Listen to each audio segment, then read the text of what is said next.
जय हिंद साथियों। Ashoka the exam Guru YouTube channel में आप सभी का बहुत स्वागत है, अभिनंदन है। इन्वायरमेंट की निरंतर चल रही कक्षाओं में आज हम लेकर आए हैं प्रैक्टिस सेट नंबर 13। तो आइए देखते हैं आज के प्रैक्टिस सेट के लिए। पहला क्वेश्चन आपके डिस्प्ले पर आ चुका है और पहला क्वेश्चन है आपका, भारत में निम्नलिखित में से कौन सी एजेंसी मुख्य रूप से प्रदूषण के मापने से संबंधित है? ग्रीन ट्रिब्यूनल, केंद्रीय जल आयोग, केंद्रीय प्रदूषण एवं नियंत्रण बोर्ड, सर्वे ऑफ इंडिया। देखिए, प्रदूषण के मापने से संबंधित है, क्या है साथियों? केंद्रीय एवं प्रदूषण नियंत्रण बोर्ड।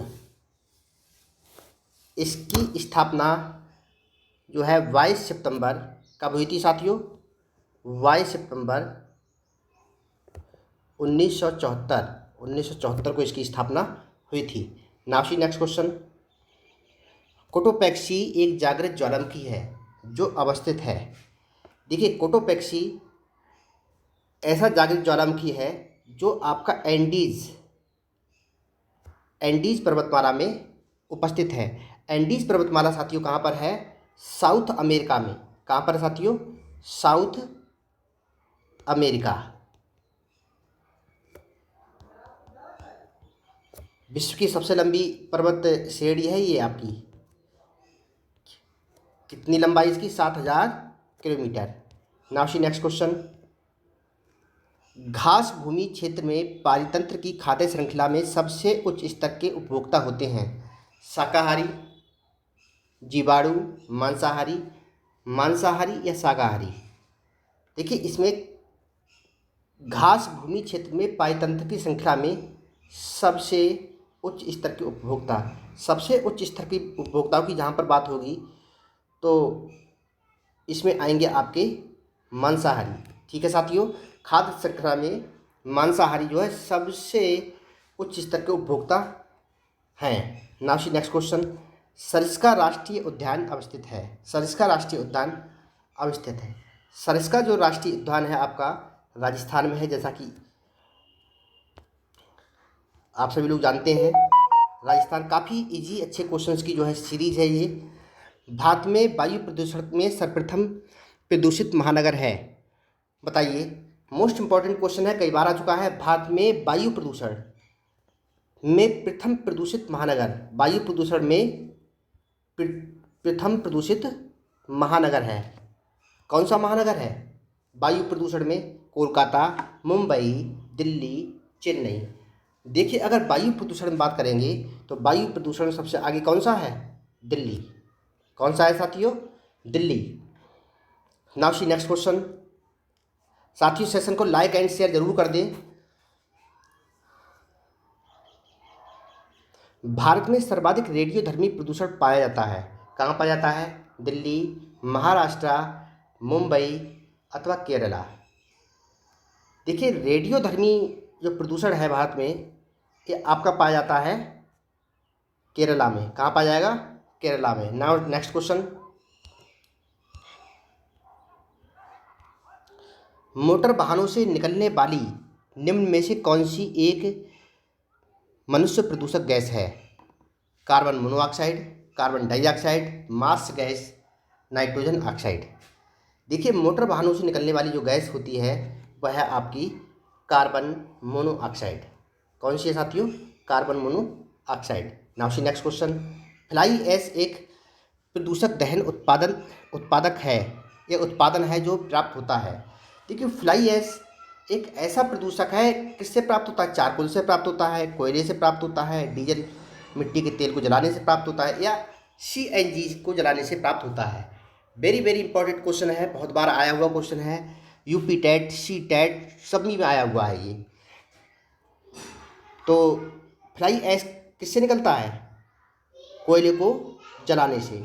कोयले को जलाने से फ्लाई ऐश नामक घातक या जो है नुकसानदायक गैस निकलती है। ठीक है साथियों। Now see next question. One बाढ़ को करते हैं।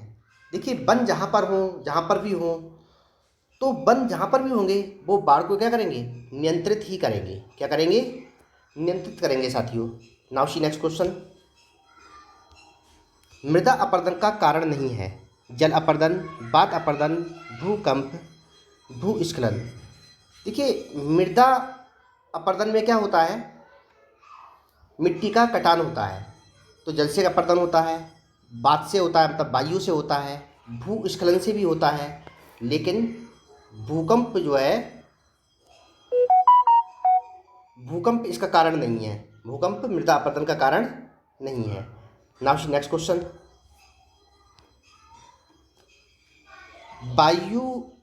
मरुस्थल शब्द अरबी के किस भाषा का अनुवाद है। देखिए अरबी से लिया गया है मरुस्थल शब्द, किससे लिया गया है, अरबी से लिया गया है मरुस्थल। लेकिन किस शब्द का अनुवाद है, किस शब्द का अनुवाद है साथियों, सखरा, सखरा का अनुवाद है। ये भी क्वेश्चन आ चुका है। Now next question. टूटता तारा या उल्कापिंड है। उल्काप जो वायुमंडल में प्रवेश करते ही आग पकड़ लेते हैं। एक समान गति से चलने वाला तारा। एक चमकता पिंड जो वायुमंडल में एक समान गति से चलता है। एक तारा जिसके सिर पर पूंछ होती है। देखिए टूटता तारा, टूटता तारा एक ऐसा तारा होता है जो पृथ्वी के वायुमंडल में प्रवेश करते ही आग पकड़ लेता है। एक उल्का का रूप होता है। अधिकतम उल्काएं जो है पृथ्वी के वायुमंडल में ही जलकर राख हो जाती हैं।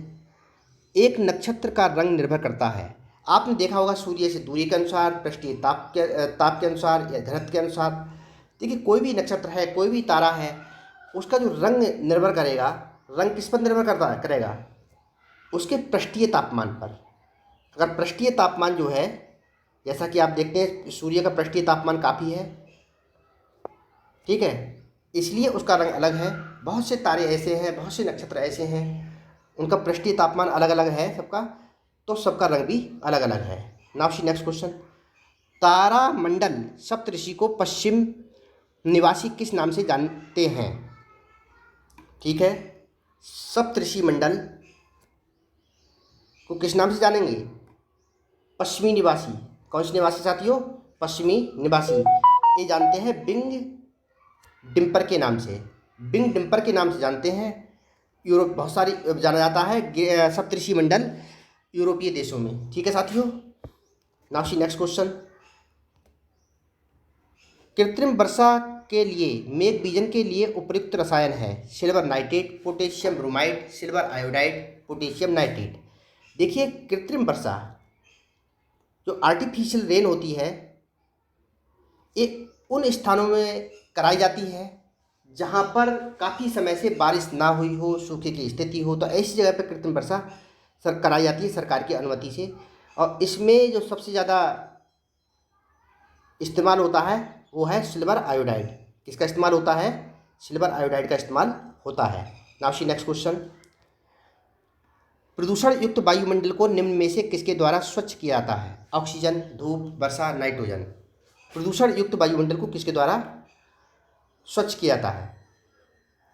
अगर किसी भी वायुमंडल में प्रदूषण हो गया है, बहुत धुंध हो गई है, एरोसोल्स बहुत ज़्यादा हो गए हैं वायुमंडल में, तो सबसे बेहतर है कि उस क्षेत्र में बारिश हो जाए। तो वर्षा से क्या है, जो वायु प्रदूषण है वो काफ़ी नियंत्रित हो जाता है। प्रदूषण युक्त वायुमंडल को निम्न में से किसके द्वारा स्वच्छ किया जाता है, तो वर्षा के द्वारा किया जाता है। ठीक है साथियों। Now see next question. निम्नलिखित में से कौन सा जीवाणु गंगा नदी में पाया जाता है। गंगा नदी में पाया जाने वाला कौन सा जीवाणु है साथियों, स्ट्रेप्टोकॉकस जीवाणु, कॉलीफॉर्म जीवाणु, स्टेफाइलोकाक्स जीवाणु, उपरोक्त सभी। बताइए क्वेश्चन नंबर 17। देखिए साथियों, गंगा नदी में जीवाणु पाया जाता है, कॉलीफॉर्म जीवाणु के नाम से जाना जाता है। कौन सा, coliform. Now see next question. किसके जलने से सबसे अधिक वायु प्रदूषण होता है। किसके जलने से सबसे अधिक वायु प्रदूषण होता है, सीएनजी, एलपीजी, कोयला, नाइट्रोजन। देखिए कोयले का इस्तेमाल इसलिए भी कम किया गया, एक तो सीमित संसाधन है, दूसरा क्या है, इसके जलने से प्रदूषण भी बहुत ज़्यादा होता है, इसलिए कोयले को जलाने पर जो है आमतौर पर रोक ही लगाई गई। पहले कोयले का इस्तेमाल ज़्यादा होता था, घर घर में भी हो जाता था। नाउ नेक्स्ट क्वेश्चन, किस कारण तालाब में तैरने से मनुष्य की त्वचा जल जाती है? देखिए, मनुष्य की त्वचा जलने का मतलब यह है कि उस जल में किसकी मात्रा ज़्यादा है? क्लोरीन की मात्रा ज़्यादा है। ठीक है, क्लोरीन ज़्यादा होने के कारण जल में तैरने से या जल का जो है त्वचा के संपर्क में आने से त्वचा जलने लगती है। नाउ सी नेक्स्ट क्वेश्चन, मृत धारा या मृत नदी से आशय है? देखिए, मृत धारा, मृत नदी, मृत सागर, मृत भूमि, इनका मतलब क्या है? एक ऐसी भूमि जो जीव जंतु से विहीन हो, जहाँ पर जीव जंतु ना रहते हों, जिस नदी में ना रहते हों, तो ऐसी नदी को जीव जंतु विहीन नदी या मृत धारा या मृत नदी के नाम से जाना जाता है। ठीक है, जहाँ पर जीव जंतु के लिए उपयुक्त ना हो, ऐसी नदी। जब ध्रुव में भूमध्य रेखा की ओर बढ़ते हैं, ध्रुव में नहीं है साथियों, यहाँ पर ध्रुव से है। क्या है साथियों? ध्रुव से। जब ध्रुव से भूमध्य रेखा की ओर बढ़ते हैं तब जैव विविधता घटती है, स्थिर रहती है, बढ़ती है, या इनमें से कोई नहीं? जब ध्रुवों से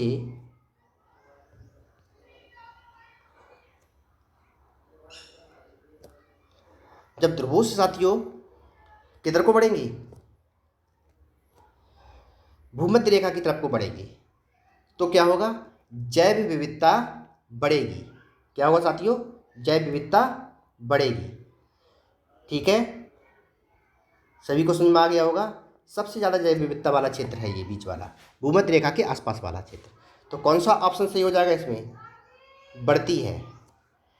जब ध्रुवों से भूमध्य रेखा की ओर जाते हैं तब क्या होता है? जैव विविधता बढ़ती है। Option 3 is right answer for question number 21। सभी को समझ में अच्छे से आ रहा होगा। जल्दी जल्दी से जो है इसके लिए कमेंट करके बताइए इनके आंसर्स के लिए। नाउ सी नेक्स्ट क्वेश्चन, विश्व शौचालय दिवस किस तिथि को मनाया जाता है? वेरी वेरी इंपॉर्टेंट है, कई बार आ चुका है। देखिए, ये मनाया जाता है 19 नवंबर को। कब मनाया जाता है साथियों? 19 नवंबर को। Now see next question, arsenic द्वारा जल प्रदूषण सर्वाधिक है। आर्सेनिक जो है सबसे ज़्यादा जल को प्रदूषित कर रही है भारत में। कौन सा स्टेट है ऐसा?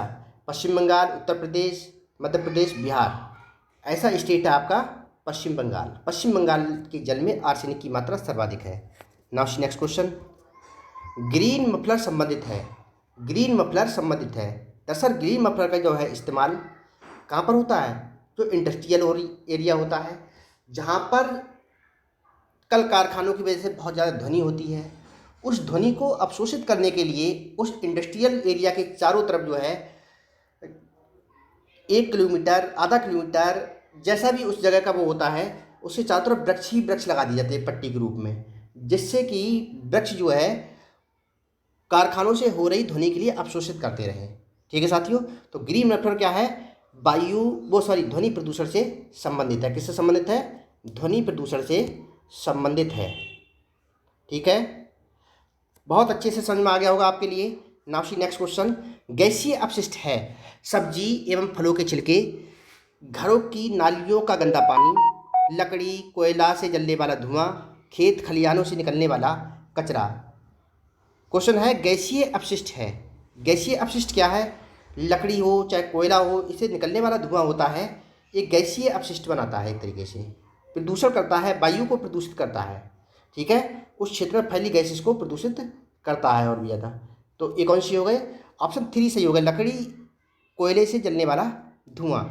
25 का ऑप्शन नंबर 3 सही उत्तर है। नाउ सी नेक्स्ट क्वेश्चन, निम्न में से कौन विश्व ऊष्मायन का कारण है? विश्व ऊष्मायन का कारण कौन है साथियों? जल प्रदूषण, वायु प्रदूषण, मृदा प्रदूषण, ध्वनि प्रदूषण। देखिए, अगर विश्व ऊष्मायन, पूरी दुनिया में जो तापमान बढ़ रहा है, उसका कारण क्या है? वायु प्रदूषण। क्या है साथियों? वायु प्रदूषण। तो इसका ऑप्शन नंबर 2 जो है सही उत्तर हो जाएगा क्वेश्चन नंबर 26 के लिए। Now see question number 27, Bharat का सबसे छोटा दिन कब मनाया जाता है? भारत का सबसे छोटा दिन कब मनाया जाता है? बताइए साथियों। देखिए ये रहा नॉर्थ पोल, ये रहा साउथ पोल। भारत की लोकेशन है वो आपकी यहाँ पर है, उत्तरी गोलार्ध में है। अगर हम बात करें भारत में सबसे छोटा दिन कब मनाया जाता है, भारत का छोटा दिन उसी समय मनाया जाएगा। ये रही आपकी मकर रेखा, ये रही आपकी कर्क रेखा जो भारत के मध्य से होकर जा रही है। तो जिस दिन, जिस तिथि को दक्षिण गोलार्ध में सबसे बड़ा दिन होता है, कौन सा दिन है, 22 दिसंबर, उसी तिथि को यहाँ पर सबसे छोटा दिन होता है। तो भारत का सबसे छोटा दिन कब हो जाएगा, 22 दिसंबर। इधर के लिए सबसे बड़ा दिन माना जाएगा यही, और इधर के लिए सबसे छोटा दिन माना जाएगा। तो भारत का सबसे छोटा दिन कौन सा दिन होता है, 22 दिसंबर। ठीक है साथियों। Now see next question.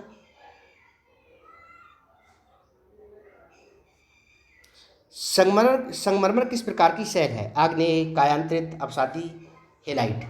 देखिए संगमरमर की अगर बात करेंगे तो संगमरमर जो है कायांतरित शैलों का उदाहरण है। किसका उदाहरण है, कायांतरित शैलों का उदाहरण है संगमरमर। Now see next question. Minimata रोग प्रदूषण जनित रोग है, कौन सा प्रदूषण जनित रोग है जो परिणाम है। ठीक है, बताइए जल्दी से। देखो मिनीमाता जो है एक जगह का नाम है जो कि आपकी कहाँ पर है, जापान में है। तो ये मिनीमाता रोग कैसे होता है, जल में पारा की मात्रा मिल जाने के कारण होता है। जल में पारा की मात्रा अक्सर कैसे मिल जाती है, फैक्ट्रियों से निकले हुए अपशिष्ट के कारण अपशिष्ट जल में मिलता है और जल में पारे की मात्रा मिल जाती है। उस जल को पीने वाली मछलियां हैं वो खा लेती हैं, वो बीमार पड़ जाती हैं, उनको खाने वाला मनुष्य भी बीमार पड़ जाता है। पारे की मात्रा जो है मनुष्य के अंदर चली जाती है। ठीक है साथियों, तो उससे मिनीमाता रोग हो जाता है। तो option number 3 is right answer for question number 29। Now see next question. Tehri बांध किस नदी पर स्थित है, टिहरी बांध किस नदी पर स्थित है। देखिए एक रिवर है जो कि आपकी कहाँ निकलती है, गंगोत्री से निकलती है। इस नदी का नाम है, क्या नाम है, भागीरथी, भागीरथी। ठीक है साथियों। और इस नदी की एक सहायक नदी जिसको बोलते हैं भील गंगा, क्या कहते हैं, भीलांगना, सॉरी क्या कहते हैं, भीलांगना। और यहीं पर ये रहा आपका टिहरी बांध। तो टिहरी बांध कहाँ पर बना हुआ है, भागीरथी और भीलांगना नदी के मतलब जो है मिलन स्थल पर क्या है, टिहरी बांध बना हुआ है। तो आपका ऑप्शन यहाँ पर हो जाएगा भागीरथी। ठीक है साथियों। इस प्रकार से आज की आपकी प्रैक्टिस सेट पूरा हो गया है। ये रही आपकी आंसर की। आज का सेट आपको कैसा लगा कमेंट बॉक्स में ज़रूर बताएं। इसी के साथ साथियों आज के लिए बस इतना ही। जय हिंद, जय भारत।